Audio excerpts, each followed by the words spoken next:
ഹേ everyone, അസ്സലാമു അലൈക്കും. പുട്ടുപൊടി വെച്ചിട്ട് നല്ലൊരു നെയ്പ്പത്തിൽ ഉണ്ടാക്കുന്ന റെസിപ്പി ഉണ്ടല്ലോ.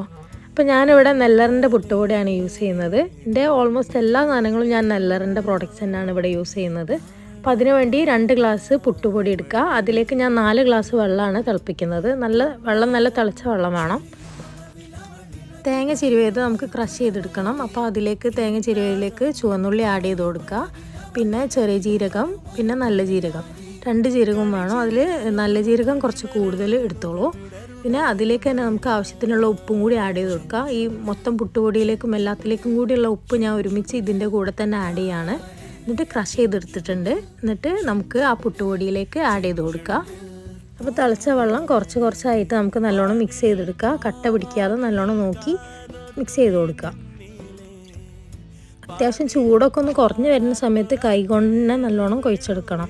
നമ്മൾ കൈകൊണ്ട് കുഴച്ചാൽ ഇതുപോലെ ആയി കിട്ടില്ല. അപ്പോൾ പത്തിരി പരത്താനും നമുക്ക് കൈ കൊണ്ട് പിടിച്ച് നോക്കാം. പത്തിരി പരത്താനുള്ള രൂപത്തിൽ അയക്കണമെന്നുണ്ടെങ്കിൽ നമുക്കത് 2 മിനിറ്റ് മൂടി വെച്ചിട്ട് മാറ്റി വെക്കാം. എന്നിട്ട് പരത്തി എടുക്കാനുള്ള സെറ്റപ്പ് ചെയ്തെടുക്കുക. അപ്പോൾ ഞാൻ കട്ടിംഗ് ബോർഡിൻ്റെ മേലെ ഒരു ഷീറ്റ് വിരിച്ചിട്ട് അതിൽ എണ്ണ തൂവിയിട്ടാണ് അതിൻ്റെ മേലെ വെച്ചിട്ടാണ് ഞാൻ പരത്തിയെടുക്കുന്നത്.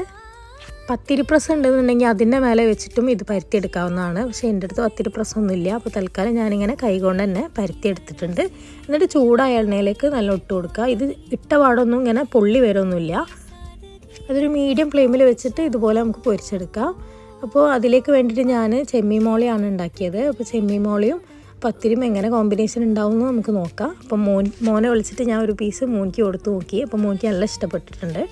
അപ്പോൾ നെയ്പ്പത്തിൽ ഇങ്ങനെയും ഉണ്ടാക്കാൻ പറ്റും എന്നുള്ള എല്ലാവർക്കും മനസ്സിലായില്ലേ. അപ്പോൾ ഇതുപോലെ ഈസി റെസിപ്പീസ് വേണമെന്നുണ്ടെങ്കിൽ എൻ്റെ YouTube lifestyle of Sheha follow ചെയ്ത് സപ്പോർട്ട് ചെയ്യണേ. അപ്പോൾ സബ്സ്ക്രൈബ് ചെയ്യാൻ ആരും മറക്കണ്ട. Thank you for watching. By.